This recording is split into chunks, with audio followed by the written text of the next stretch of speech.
Shalom and welcome to another edition of Our Daily Bread. I'm Messianic Torah, and this week's Parashat is the ninth Parashat of the book of Bereshit, also called Genesis, and it's called Vayeshev, which means, and he dwelt. And this week's Parashat starts back in Bereshit, or Genesis 37:1 through 40:23, with the Haftorah in Amos 2:6 through 3:8. And my message for 2024 is called Life and Death Choices. So in this week's parasha, we start off with Yaakov, of course, feeding the flock with the sons of Bilhah and Zilpah, and he's going to bring an evil report. And I think that one of the interesting things when you look at this whole parasha is you understand that this is a difficult parasha because a lot of the choices, a lot of the bad things that are going to happen in kind of the three parts of, key parts of this week's parasha is all dealing kind of around family. And it's all very personal for the most part. I mean, you get into Yosef stuff kind of with Potiphar at the end, but you still get this idea of, the people who are close to you, even with Potiphar and Potiphar's wife, you are getting about the people who are very close to you, and even this Hebrew servant that he brought in.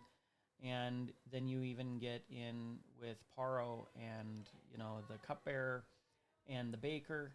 And again, people who are close and serving Paro. So all of these things kind of bring us to this first point, which is called evil among us.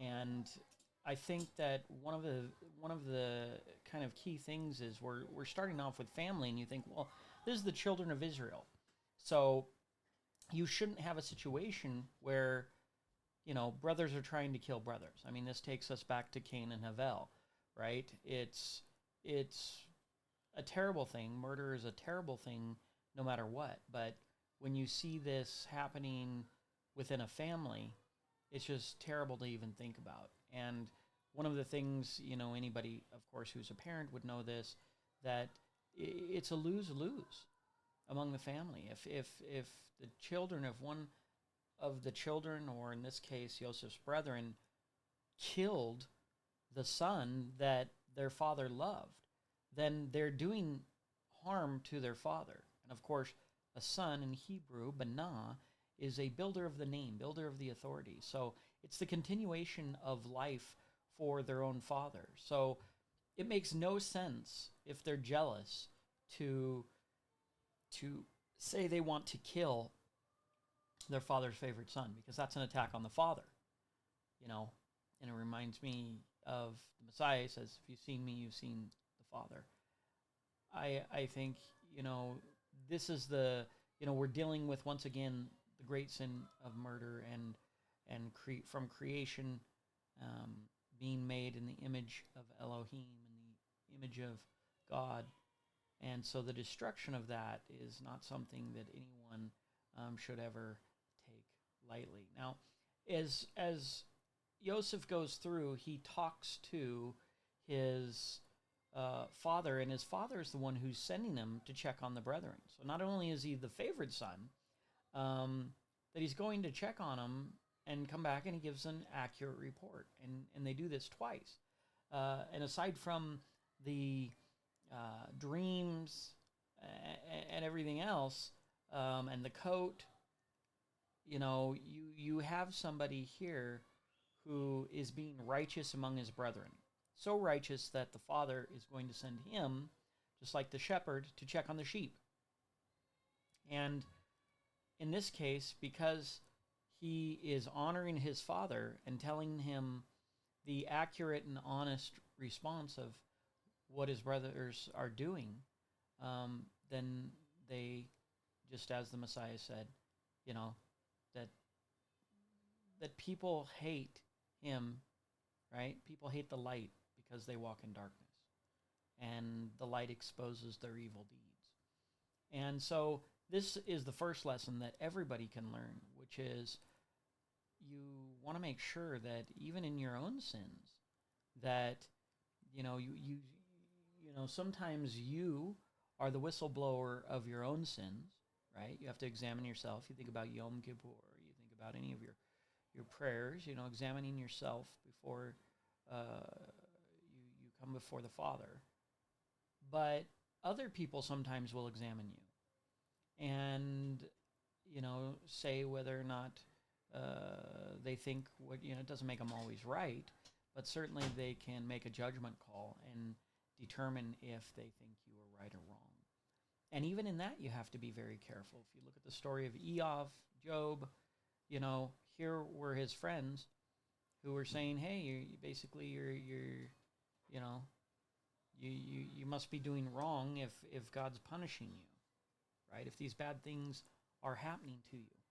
And in the end, it was actually he was more righteous than they were, and he ended up having to make an offering for them. And so we can't always make that connection. Our judgment is not always accurate towards one another. A lot of people have a very strong judgment. They cast judgment. I think you should have good judgment for yourself. If you're casting judgment on others, now the danger is that you're not an honest judge. You may think you understand the Torah and the law and God and all of this. You have a functional understanding, which is you need to operate and live by your understanding of the Scriptures. Now, there's a wide spectrum of understanding of the Scriptures. And I've met over, decades, many people who study the Scriptures and have accolades and, I went to this school and I know how to speak Greek and I studied this, and none of that stuff, it could potentially matter, but in general, it almost never does. All of the smart people who you may be listening to, that you may be impressed with, that may have a teaching that you thought was amazing, or that's leading a congregation, I would say, because there's lots of different levels of students, and many people are new, they've been doing this through 2-3 years, the depth of their knowledge is maybe not as deep as it will be when they've done 10 years of study. And a person could study 20 years and still have it all wrong. But it might take somebody who studied for a while, who has some things maybe right, and to some degree, to be able to look at another person who's talking in front of the room or whatever and say, here's why this doesn't work. And a lot of times that's what I end up doing. I don't go in to have an argument, because I've found that usually, to have an argument doesn't usually provide any help, because the person arguing wants to believe what they believe. They believe it even if it's a shallow belief, even if you could prove it wrong 10 or 20 different ways. At the end of the day, they didn't come in willing to trade their belief. They came in to defend their belief, and that's a big difference. If someone wants to know, is humble and says, well, I have a question about this, or you think that they're open, you could throw a few things out and kind of pressure test a little bit of what they're saying, especially when it comes to leaders, which I tend to, they're the ones out there sometimes making content or saying things, and I can only say what I believe. I don't claim that is the absolute truth, but I probably have lots of justifications of, well, here's why I think X, Y, Z. And they're happy to say, well, those are wrong by this point. And if they want to talk, that's perfectly okay. A lot of times when I do anything like that, especially on social media or something, it's actually for other people. Because I feel sorry for the person who comes in who doesn't know enough to be able to look at what's being said and understand why it's not right. So at least if I leave a counterpoint with details, then people can, it's like the watchman on the wall. You sound the shofar. If people continue on, then that's on them. Their blood is on them. But if you didn't blow the shofar, if you didn't say, hey, here's why this doesn't work, and then whatever they want to believe, fine. But you've at least put it out there so they go, wait a minute. I would have just believed that. I didn't know there was a counterpoint to this, right? A lot of people, especially in religion, they believe lots of things that they've picked up here and there, or that were given to them, or that were assumed, and they never even thought there was an alternative viewpoint or a counterpoint to the stuff. I don't know how many times I've sat and, you know,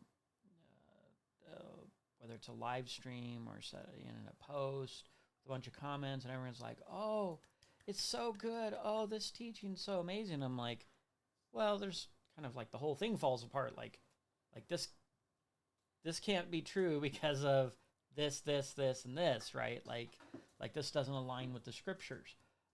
Where did you get this idea of this? Or, oh, you know, you took this thing that's not really said there and then built a bigger thing on that and 3 more things on that. But if this thing isn't true, none of that building you built on top of it stands. And here's why I would say maybe that thing isn't true. Okay. So it's like people hear stuff and it sounds good and they believe it. And the problem is goes back to Torah study, as I always try and encourage, that if your Torah study is not good enough, deep enough, and diverse enough in the sense that you've had somebody who is a critical thinker and a deep student be able to push against some of the things that you're saying, and make you rethink it. Because there's most of the people that I meet throughout my own journey, they're very strong. We have to live by what we understand, but you also have to understand that you could be wrong about everything you think you know. And that's walking humbly, right? That's not slamming your foot down going, I know these things, you're wrong, he's a false teacher, this isn't correct. You know, you might want to walk a little more gently. Because at the end of the day, you know, I was in this conversation the other day. It was a chat. I disagreed with the premise of the initial post, and then someone started asking me some questions in the comments. And at the end of the day, I was like, okay. I was like, here's why I think, you know, one of his responses, I was like, here's why that's probably not the case. If you look at this pattern, and at the end, he said, you know what, thank you. I'm going to, you know, he came in with a kind of something that he already kind of thought, and then he said, you know, thank you for that. I'm gonna have to dig into this further. And it's like, that's a great answer. That's a much better answer than I see a lot of times, because he actually, you know, came in with a strong point and then realized maybe it's not as strong as I thought it was, and maybe I never even considered these other strong alternate angles or understandings, and now I have something to think about, right? Because if you have a scale, right, and you only have weight on one side, then it seems very weighty. But then sometimes I'll come over and put a little weight on the other side and go, what about this? And then all of a sudden, it might be back to equal. If it's equal, we can't pick one or the other, right? So the things you believe have a certain weight to them. But a lot of times, that's just because you haven't met somebody capable enough to explain an alternate view. And it's okay. Look, people are mentally lazy. So they just want the answer. That's why there's people in front of the room in a congregation and people sitting down. From my experience, my brutally honest observations are that many times people sitting down listening are lazy in their Torah study. That's the problem. Doesn't mean that there's not greatness. YouTube is a great resource. You can learn from others. But, you know, there's a point where you have to go do your own study too, because then you won't be able to validate and know if what they're saying is right or not.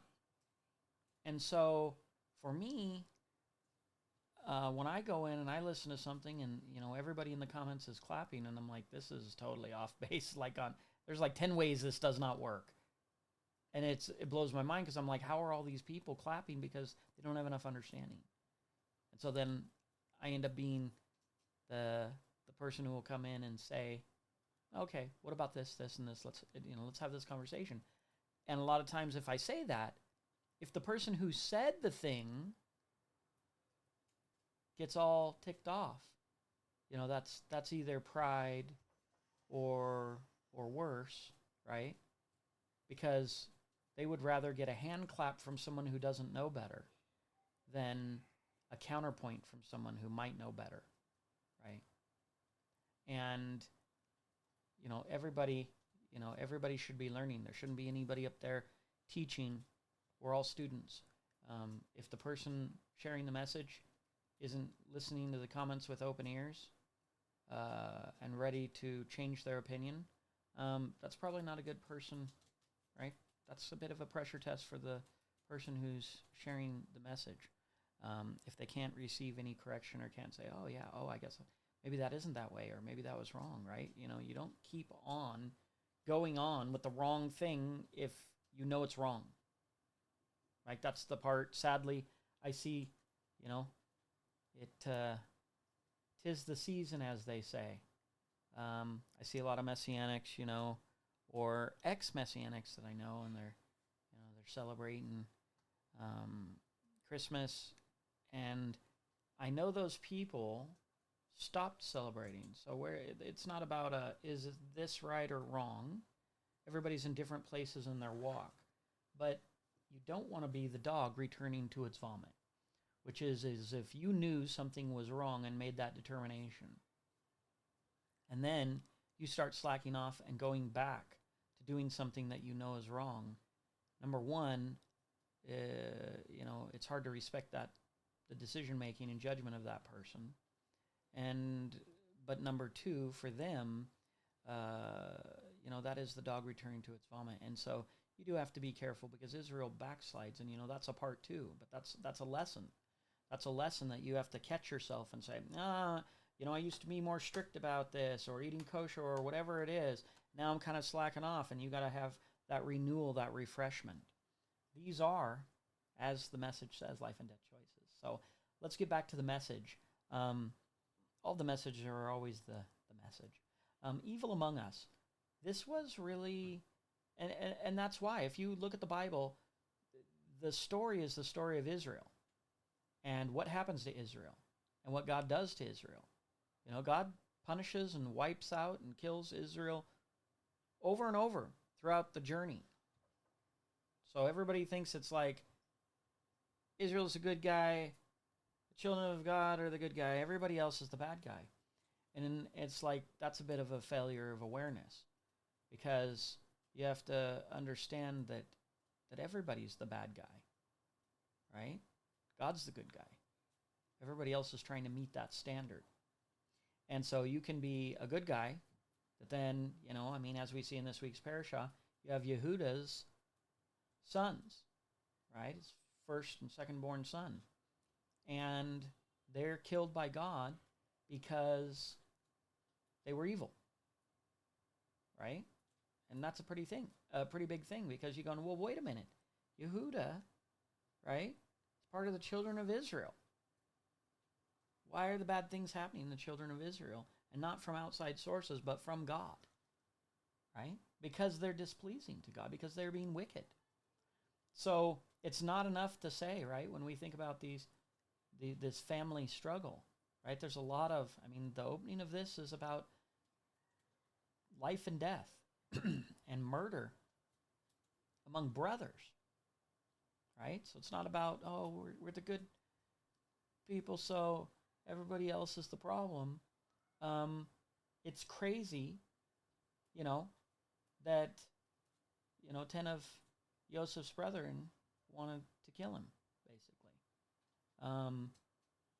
And I think that, to get an accurate count, you'd have to, doesn't exactly say per name, right? Because we know that Reuven's going to try and save him and stuff like that. So we don't know the overall intent of every individual brother, but certainly it mentions that they hated him. So you have hate among brothers. And, even as Messiah taught, if you're angry with your brother without cause, right, it's not justified by the Torah, then you're guilty of murder. So that's that same thing. So here, they're angry with their brother because he's loved by their father, because he's favored by their father, because his father gave him a special coat, because he told their father the truth, which they should be children of truth, right? Instead of seeing that the evil was what they were doing, They were angry at the person who shined a light on the evil that they did. They didn't say, "Oh, you caught me, and now I'll be repentant." And you see this all the time.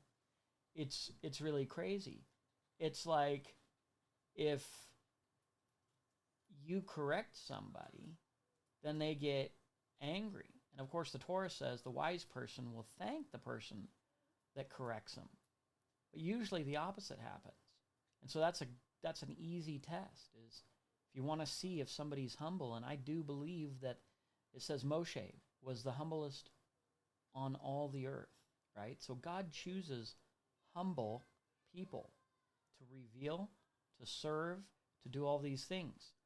And so a great pressure test is to take whoever you're listening to, whoever you think is worthy to follow or believe or whatever, and then find something and correct them on it and see how they respond. Because my hope is that the person who, if they're smart enough to make a piece of content and have all these people clapping for them, then they should be truly righteous enough that if you said this wasn't accurate, here's why, let me show you the verses. If that were true, they should be like, thank you so much, and that's great. But I've been ran out of more chat rooms and live streams, both by the people who were clapping for some terrible theology, and the people who were promoting it. And I don't care if it's right, I'll believe it. But if, I remember one guy said his own motto was, if it's not in the Bible, in the Torah, don't believe it. And then he said a bunch of statements that I already know are not in the Bible. And as a matter of fact, there was kind of evidence towards the opposite of what he was saying that is in the Bible. And so I was like, oh, well, where is that in the Bible when he made the statement? And then, of course, he got all upset and, how dare I say the thing that he says in the beginning of every one of his podcasts, which is, if it's not in the Bible, don't believe it. I'm like, that was ridiculous. And so, yeah, that's a great test to see if a person's humble, because I think God typically takes the humble to reveal knowledge to. And I think that if you want revelation from God and understanding of his scriptures, I think you have to approach it humbly. You can't approach it with all of your baggage and what you think and what you learned from Christianity, or what you heard from a pastor, or what you saw on YouTube. You need to be able, every time you read, to say, what is this? Read it with a fresh set of eyes. Don't even let your own biases fall in, or you're not going to see the truth. If what you believed already is the truth, when you go at it with a fresh set of eyes, with a critical set of eyes, looking at different options, how could I be wrong about this? How could this be the opposite of what I'm saying? When you approach the word that way, it's like putting two boxers in a ring. One's going to come out the winner. So there's no need to be afraid to challenge your own beliefs. Because if they're true, it'll remain standing no matter how much you throw at it. That's what's great about the truth. It's the fighter that nobody can defeat, right? And so a lot of times it'd probably be healthy to go back and challenge. And don't be upset when someone says something that's contrary to what you believe. You should actually have your ears perk up, because the last thing you would want to do is to be holding on to a lie. If what you believe is wrong, you're in double danger. You're in danger for yourself by having the wrong belief, and you're in danger in sharing that wrong belief to others and being accountable for how far that spreads, and you might never get that back. You might never see that person who read your comment that was wrong, that years later you find out you misunderstood the scriptures. 10 people, 100 people might have seen that and gone off, and you can't get back to them. You don't know who consumed that, but I think standing before God, you're going to be responsible for misleading those people in the wrong way. And so it is that's kind of taking the name in vain, which is the authority. So when you say, this is what the the Bible says, or this is what God says, and that's not true, you're lying in his name. And if you think that you're not going to stand before him and be accountable for lying in his name, you need to, again, go back and read the scriptures. There's specific verses about those kind of interactions and stuff. So I would say, you can say, this is what I think. You don't need to say, this is the truth, or this is, God says this, and then fill in the blanks with what your opinion is, your interpretation, what you believe it to say or to mean. Because someone else, 10 other people can believe it. The same verse means 10 other things. But if you know that to be true, instead of being blind like the Pharisees and saying, oh, but I must be right and those 9 are wrong, if those 9 could be wrong, that would be scientific evidence that 90% of the people who read this verse believe wrongly about it. Therefore, if I had to make an estimation on you and your belief, the mass majority, right? People aren't even logical. If you think you got the right answer and everyone's got the wrong answer, by nature, the math of that, the science of that, would say that there's actually a higher possibility that you're wrong then. Because 90% of the people are apparently wrong. So that would have to apply to you as well. Which would mean you should be 90% nervous that you might be wrong. Because that would be the same measure. As it says, the measure you measure shall be measured back to you. So if you think everybody else is wrong and you're right, then you should be including yourself in the everybody who might be wrong. And that's, these are some of the functional outputs and mechanics of humility. And pride is the opposite of that. You're thinking, oh no, I know this. I don't know how many times I've heard that over the years. It's like, okay, you just really haven't thought deep enough to understand that you don't know what you think you know, but that's okay. Because not everybody's in the same spot in life. But as you get further along, the people who are really wise understand they're more humble. Not because they don't know. I go into a conversation. I'm talking to somebody who hasn't probably studied that much, or for that long, or for that right. And they're not processing it, they're not thinking it, they're not testing it. They just have not done the homework. And done homework in the right way, in a humble way, in a way that red teams their own ideas, that looks outside of their own ideas. What's this? What's the logic behind someone else's? What are the 10 arguments against this? They just haven't stress tested themselves. And so the person who believes everything they think is right and defends it, whether someone's presenting counter information or not, instead of being interested in hearing that counter information to make sure that they're not wrong, right? I don't meet many people who listen like that, who listen to be proven wrong. I know a lot of people who bring up their defense. Okay, this person's saying something against it. Now I'm going to have to just throw what I believe. Rarely do they go, let me listen to this. Let me see if I can believe this, if I can get behind this. Is this idea right? Is there merit to this? They're trying to prove the opposition right, not wrong, not to defend against it. Because if you respect the truth, if you really tried to believe what they believed, but can't, because there's so many problems with it, then you can probably reject that and even leave still the 1% open that maybe you're not at a place where you could see how that is right. That's like a kid saying, well, I'm 6 years old and I know everything. What I know today, it cannot be undone. I know what I know and all that. And it's like, okay, at 10, you won't believe, even things. I've raised kids, so you can watch kids. Some of my kids, they're really into one thing until they're not. I mean, it's their everything. Themed birthday parties, oh, they love it, the toys, the that. Go see them in 5 years. They'll be like, I'm not interested in that anymore. And then that means also 5 years from now, there's a pattern there. You're going to be into something else. Things you're into today, you won't want anything to do with later. And that's how life is. You grow and learn. So, like I said, time is not the the answer time against yourself. Somebody else, oh, I've been doing this for 20 years, doesn't make you right. But what does happen is you 10 years ago were probably not as smart as you are 10 years later. You're probably more right, even if you're wrong, right? So it's you against you, not someone else against your ideas. So future you, if you're studying, which is why that's fundamental, will be better than current you. So in this parasha, we dig in to this family who they want to kill their brother, even though he's doing all the right things and they're doing the wrong things.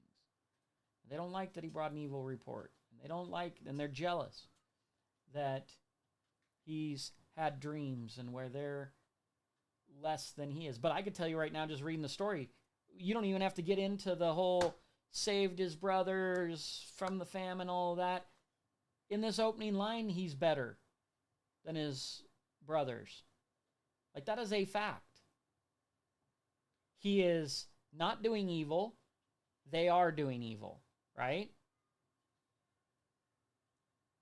He is telling the truth to their father. They are not. They are lying to their father, as they will when they say that their brother must have been attacked. And the terrible thing that is, what if their father just was miserable for 5 years? You just destroyed 5 years of your father's life. What if he died of a heart attack out of grief? Like, every moment is precious, and to do that to their father, that was a terrible sin. So continuing on, okay, he was obviously favored by God because God's giving him a vision. Doesn't look like God's giving visions to the other brothers. So there you go, right? Not only that in the vision, God goes ahead and validates he's greater than his brethren. So he is. When God says it, it is. Also, more beloved by his father than them. That's a fact. They're jealous. He's not being jealous. There's a flaw on their side. Again, he's superior. He gets a special coat. They don't. He is superior. The thing that they're jealous of is a fact. You see, one of the flaws and we saw it with Cain and Havel. Cain's offering was not as good. Instead of going out and making a better offering, Cain decides to be jealous and kill his brother. Now, there's a great underlying pattern there and message you can see that applies to religion. It's the same with keeping the Torah. There's, even among Messianics, there's teachers and teachings, a lot of them just brought over from Christianity, that obedience is like not necessary for salvation, and that if you saw my last week's message, I kind of dig into that and the story of the serpent and the original sin and those patterns. But if they haven't seen that, go check it out. But what I will say is that if some people are speaking against obedience to God, which is what the whole Bible is about, I mean, it's really, that's the category where you can rank everybody, how they obeyed God. That's what makes the Messiah perfect. It's what, you have to have the standard. Perfect by what? Perfect by what? Perfect attendance at gymnastics class? No. He's perfect because he obeyed the law of his father, the Torah, the only scriptures, the Bible of the Messiah, right? There's no New Testament. When people are reading all these stories in the New Testament, at the time of that, there is no New Testament. So the Bible they had was what people would call the Old Testament, right?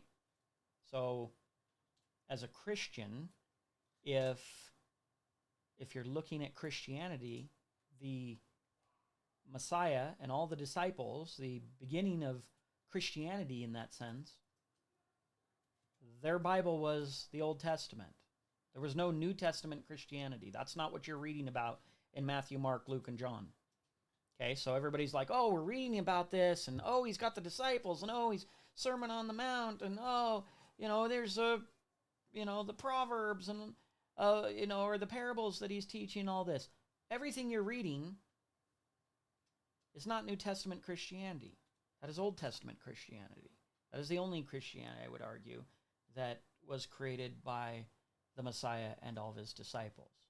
So if you're not even using the right book that they used just to be an authentic Christian, then if you're using the New Testament as the basis of your faith, but the Messiah and all of his disciples didn't use that because it didn't exist and it wasn't written at that time, that was not their scriptures, then you're simply just following a religion that didn't exist, that you say is what they did, but they didn't do that, and that's pretty logically obvious. So you're just doing something off the books, right? And so it's like, okay, cool. If all your beliefs, if you want to be an authentic Christian, go get the Old Testament, Genesis, all the way through the prophets, the writings, Psalms, Proverbs, all of that. Go find salvation there. Go find grace there. Go find all of the tenets of your faith there. If you can't pull up an Old Testament and find the foundations and tenets of your faith as a Christian, then you're not being an authentic Christian. That's the cold, hard facts.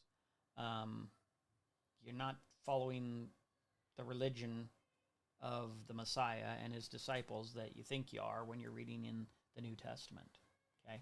I mean, some of these things are basic logic. You gotta apply a little bit of basic thinking to what you're doing. But the point is that obviously Yosef is a model of the Messiah, and it's crazy and sad that all of his brothers, like I said, I don't know if I can say all due to the fact that we didn't get a specific verse about each one of them, but it did make a general statement that they hated him, which would be guilty of murder. So, even they had no reason to hate him, right? So the people who hate the law, who hate the Old Testament, right, and then say that they're following God, that makes zero sense, right? Those are the brothers of Yosef, who are supposed to, right? They're doing these things against their father and against the one that he loved. The Messiah was the great example of obedience, not salvation. Nope. Not belief. It says the devils believe and tremble, right? So it's not about belief. I mean, that's clearly stated in the scripture in the New Testament. It's not about it's not about salvation, because the Messiah didn't need to be saved. Right? You know why he didn't need to be saved? Because he didn't sin. And sin is the breaking of the law. And when you obey the law, obedience is your verb. And when you obey God, then the wages of sin is death. Right? Life goes to those who obey. Right? So now you get into a separate thing, which is salvation. It's like, oh, you sinned, and then you need to be made right. Okay. But what's greater than that is obedience. And literally the scriptures say it's better to obey than to sacrifice. So if you look at this, Messiah is about obedience. He didn't need to be saved because he didn't sin. Okay? So if that's your role model, and he's kind of the true example of obedience, not belief, obedience, you can say faith, because faith is to be tested. But what is that test of? To be faithful means you were tested and you did the right thing. You chose the right thing. But what is that right thing? It's obedience. So you're back to the basic beginning again, that obedience is faith and faithfulness. Obedience and faithfulness, which is a testing of your obedience, which comes back again, funnels into obedience, is everything. So if people think that they're going to be having life and blessings and all that stuff outside of obedience, I think what's the fruit of that teaching? Disobedience. That's what it produces.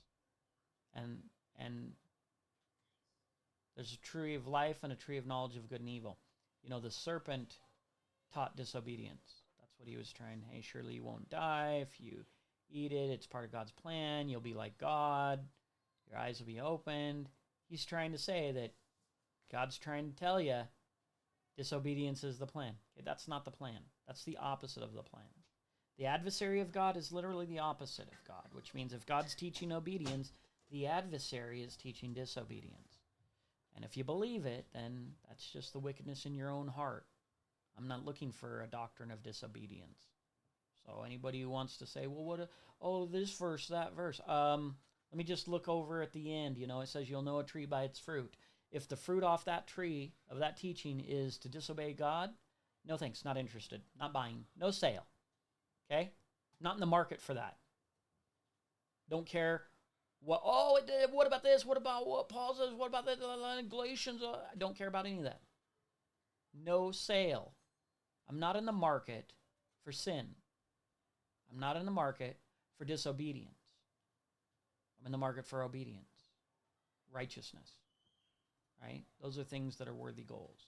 And those are the things that describe our Messiah. That's who our Messiah is, right? So you're not gonna find any, the serpent, the devil tried to, hey, bow down to me and I'll give you all that. No. Nope. There's plenty of offers. There's plenty of people, plenty of pastors, preachers trying to teach you that somehow obedience is not important. It's not the main thing. It's lesser. Oh, well, it's about salvation. Then afterwards, we can obey. We can sprinkle obedience in, because we're already saved. But saved is really the key thing. And it's like, no, it actually isn't. There's two reasons that salvation, in my opinion, you study it for yourself. But if you're asking me, two choices, I'll take obedience all day long over salvation. Why? Obedience represents the truth of the Torah. Salvation represents sin, right? Because you don't need salvation if you didn't sin. Okay? So that's not the big selling point, right? If one person has obedience, does the scripture say? These three, it says, can be saved by their own works, right? A lot of people are like, wait, what? Go look it up in the scriptures, right? Just like the Messiah, people have been called perfect in the scriptures, okay? People are like, oh, no, that didn't mean perfect. Perfect doesn't mean perfect.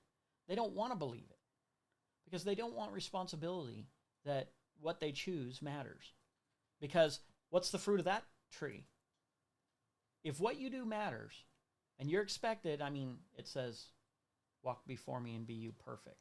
So sorry to burst the bubble, but yeah. It doesn't say walk before me and don't worry about it because nobody's perfect. And, my great son will just, wash away your sin. Like, that's not what it says. According to my interpretation. Again, you gotta believe for yourself. You gotta go to study for yourself. You just like it says, prophesy not to us right things. People don't want to hear right things. Why? What's the fruit of the tree? If you say, well, if I'm responsible and I'm supposed to be obedient and supposed to be perfect, that sounds like a lot of work. And other people go, oh, nobody's perfect. So what they're really saying is, don't try. Do less. Be disobedient. Bask in disobedience. No. Instead, what they should say is, first of all, they're wrong when they say nobody's perfect. There's actually the Messiah, the Master, the one they're supposed to be a disciple of, the one they're supposed to be like. He said, I would that you were one with me as I am one with the Father. How is he one with the Father? He's perfectly obedient to the Father. That's how their oneness is. That's how you can measure it. That's all we know about him.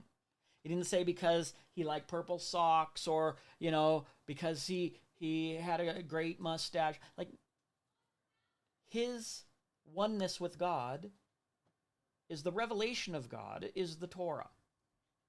That is what God finds acceptable and not acceptable. And then his son comes and does it perfectly. And he is our example, he says. So, at the end of that equation, weirdly, even Messianics go, oh, so we don't have to do it. I mean, it's not a salvation issue. I mean, obedience is like, it's like sprinkles on a cupcake. You can do it there. You don't have to do it. If you want some, that's fine. And it's like, you can't diminish. When they do that, they're diminishing the Messiah. The Messiah is the obedient one. Obedience is how he can be defined among all men. Obedience to the law. And to talk ill, to shrink down, to lessen obedience and the power and the great power of obedience, in my opinion, is a diminishment of the Messiah and his entire life. And I'm not interested in that at all. I just think the people believe that. I'm just, I guess I feel sorry for you. Don't know what's in your heart, what's causing you to do that way. Or maybe you just are misled because there's people who would love to teach wrong things to gobble you up. But what's the fruit? You know a tree by its fruit. I have one teaching over here that says it's not that important to obey. The fruit of that will be more wickedness and potentially at judgment, a very bad judgment against you. On the other side, there's someone might say, hey, you need to actually be perfect. You should be striving for perfection. What's the fruit of that? You'll be more righteous. How is that going to look in judgment? Oh, no, you're too righteous. I'm going to have to punish you because you're being too righteous. Whether you've got it all worked out or not, I got two people and, oh, this and that. And the people are like, oh, he knows my heart. Yeah, that it's wicked. You're right. It says, a man's heart is wicked. Who can know it? God can know it. So again, the fruit of the tree. Right? Then that's an easy test. God gave you these answers, these hints. You'll know a tree by its fruit. So every teaching you say, well, gosh, if that was true, what would be the output of that? And if righteousness is the output, that's from God. If wickedness and disobedience, that's from the devil. Like this, easy math. Easy wins. Easy wins. Okay? So then you spend your life trying to figure out what that perfection looks like. And not only do you try and apply it and live it in your life, but that's also how you start to get to know who the Messiah was. Because as you internalize it, functionalize it, and try and be perfect, when he says, many come to me in that day and say, Lord, Lord, get away from me. I never knew you. Knowledge, know, close relationship. It's actually an intimate relationship. Adam knew Hava. That's that first use of that word. Right? It's a unique relationship. That's the husband-bride relationship. Okay? So it's different than everybody else out on the surface. Oh, hey, you know of that person, you don't know them. Right? That's a close relationship. How do you have a close relationship with the greatest example of obedience to God's law?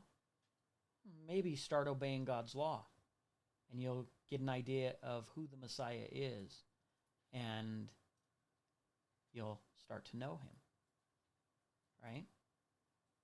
And if you don't, and you never were really obedient, and you didn't see it, then I could see a context there for get away from me, I never knew you.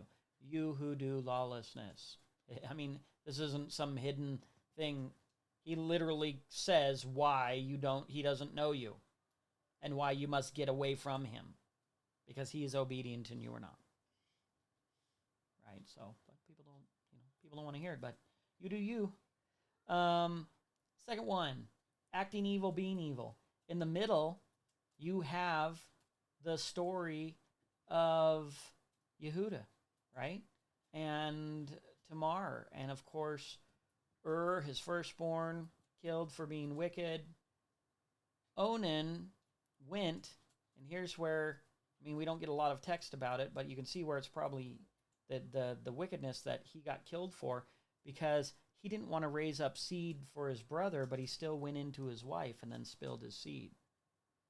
So if you were not going to do that, if you understand the law behind raising up seed for your brother, then it was, if he say, I choose not to take her as my wife, then she loosens the shoe, latchet, and spits in his face, and he's going to be called the one whose shoe is loosed, right? That shame is going to follow him around in the community. What it doesn't say is sleep with her, but then just kind of don't give her your seed, and then why would you have slept with her? That's where you see evil. And you were supposed to either say, nope, no thanks, or raise up a seed and name that son, when you get a son, after your dead brother for her and for your brother. So you see acting evil and being evil, right? And then you see the story of Yehuda, who he doesn't keep his word. And then the funny thing is he's pretending to be righteous by saying, burn her, because it's told him, well, she's pregnant from whoredom. And he's like, let her be burned. And she comes out and says, I'm pregnant by whoever's these are, and shows his signet and stuff from that he gave as a pledge to her. So then all of a sudden, once again, we have the light shining, right, upon them. And then he said, you've been more righteous than me. He actually had the right response, right, when she brought the evil report, the garments, that he had lied. He accepted it. And it says he wasn't with her anymore. He did what was right after that. Compare that to Yosef's brethren. They did wrong, and when presented with it, they wanted to kill the one who reported on them. They wanted to kill the light, as it says, because their deeds were dark. So there's a difference between acting evil and being evil. Evil, right? Onan died, judged by God, and killed. Same with Yehuda was rebuked, and he accepted his rebuke, and he changed his behavior. So there's the contrast. There's a difference from acting evil and being evil. If you're a righteous person and you do something wrong and you sin, that's acting evil. It's acting evil if you repent. Even the word acting. When someone's an actor, that's not who they really are. So if you were acting evil, but you're really not an evil person, because you repented, you stopped doing, you returned, you went the other way. If you stole something, then you stopped being a thief. That means that your thievery was acting. You were acting evil because you repented and you're not a thief. Right? So that was just acting. If you continue on being a thief, then you're being evil. Right? That's who you are. You're a thief. Right? So it's part of your identity, not a bad choice that you made and turned away from. And that's really the middle piece of this. And you see this with Potiphar's wife, right? She was acting like she liked Yosef. But then, because she became jealous, she was really selfish and then tried to frame him, which could have got him killed easily and put to death. So how did you go from you love me so much that you want to lay with me, which of course was wicked and a defilement, and that's what she was doing to her husband, who she said she loved. So success leaves clues. So if the person she already said she loved, her husband, and now she's trying to cheat on him, then that means this is a woman who says one thing, right? But it's not true. Again, we go back to the evil report, right? So you're either being evil or acting evil. So in this case, she didn't really love her husband, and therefore, for the people who go with a cheater, if your relationship started because the person you're getting in a relationship with cheated on somebody else to be with you, it's like, how do you not see that they're going to cheat on you? There's what you know about that person is the person they are in a relationship with, they're willing to cheat on them. So when you're cheating on, when you're starting a relationship with someone who's cheating on their spouse or something like that, guess what you're getting into? They don't love you either. They'll cheat on you just like that's how the relationship started. So you think all of a sudden that they were cheating on their husband or wife, to be with you, but then they're not going to cheat on you. Like, come on, got to use your brain there. So in this case, even as a relationship, you knew before she pulled what she pulled to try and get him killed that she didn't love her husband and she didn't love Yosef. She's a terrible woman, right? An adulterer. She doesn't love anybody. She's selfish, right? And so jealousy a lot of times, both from the brothers and from her, is selfishness, right? Again, the good response, and that's the difference from acting evil and being evil. Jealousy is a very nasty sin. It gets down to coveting, right? Wanting something to the point that you will murder the person in order to get some benefit, right? That's a terrible, right? That goes back to Cain. That goes to all these people. Goes back to being, with Potiphar's wife, same thing. Oh, she wants you, but then a second later, she's willing to get you killed. It's like, I don't think that's not love. That's not like, oh yeah, she loves me so much. She wants to lay with me instead of her husband. No. It doesn't work that way. So the last one is our connected responsibility. So now you get down to this idea, even with Yosef, where he says, everything's in my hand, right? Your master doesn't know what I do. So he has the power. And he is responsible in his performance. In the same way he was with his father, where he reported on the evil report of his brethren, even if it would upset his brethren, it shouldn't have. But he was willing to face the consequences, but still be accurate. And here again, the same thing happens. Okay? He's connected to Potiphar, right?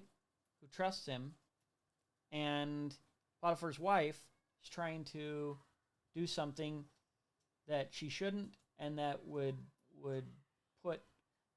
have Yosef taking something that didn't belong to him, even though everything was given to him, right? And now we're back in the garden, right? Everything was given. Of all the trees you may freely eat, except for the tree of knowledge of good and evil. Of that you shall not eat, and the day you eat thereof you will surely die. Okay?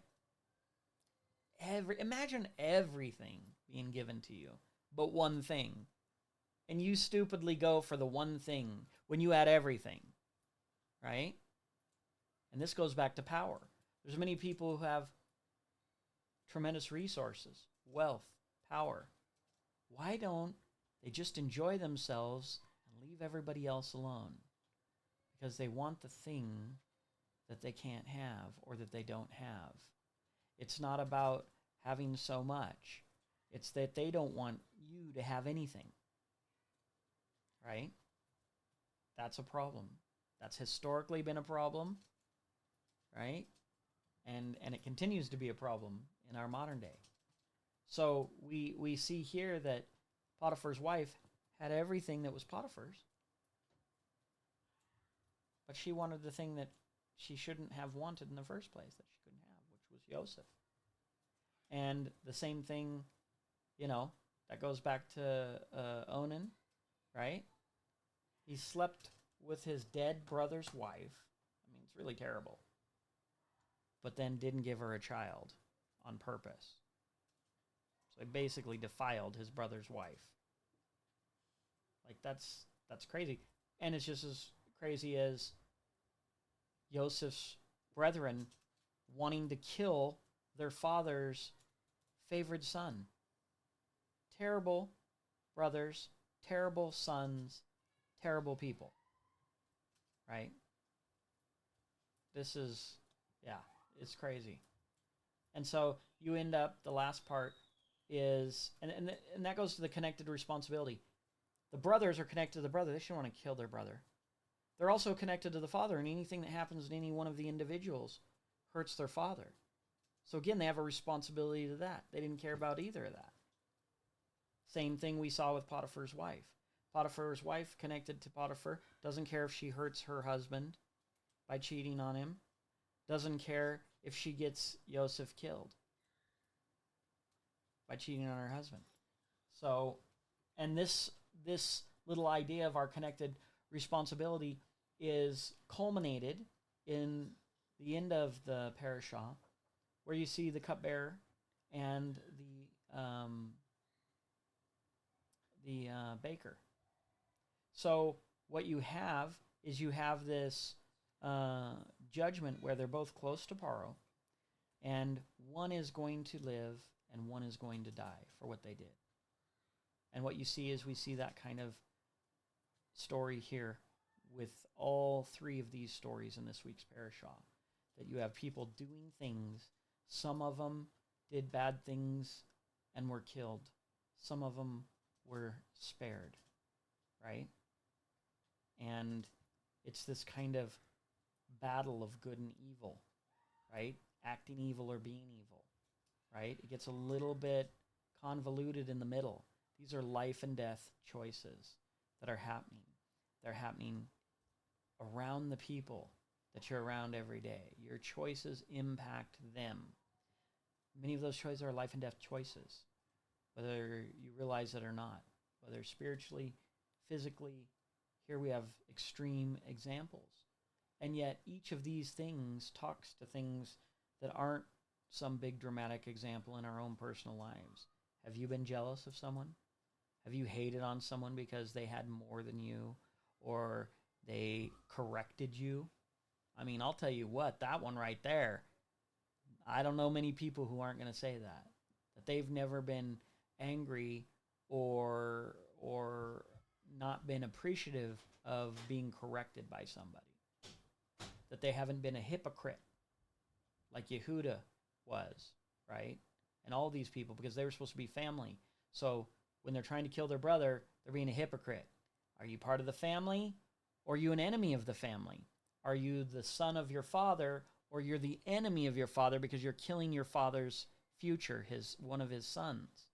Like, it's this constant thing where it's like people are acting one way and then doing another. And we see that in the end, that these choices of who makes the right choice, judgment, just like it did with the baker and the butler, ends up coming, right? The event, Paro's birthday, was coming. Both of them were going to be judged. One received life, one received death. And so you have to decide, if you're doing these things, then don't do them. If you need to explore them more because you think you're not doing them, but then you don't realize that you really are doing them in many little ways, in petty little ways. Are you being jealous? Do you always come back angry if someone shows that you made a mistake, or do you thank them? Right? That's a great one. Do you give an accurate report, or do you say, well, I don't want to upset these people, so I'll make my report a little bit better? Or do you give the accurate report, whether it includes you or people that you care about or yourself? These are all lessons that we can learn from this. Anyway, that's wrapping up Parashat Vayeshev, life and death choices. We got to think about how we interact with the people we're connected with, because that's who you're going to wrong. the people who you're around all the time. It's a big world, but you only come in contact with a certain group of people, and that's where you're going to be judged. So I hope this was a blessing. If you liked it, leave a comment and share it, and let me know what you think. And until next time, I will say shalom.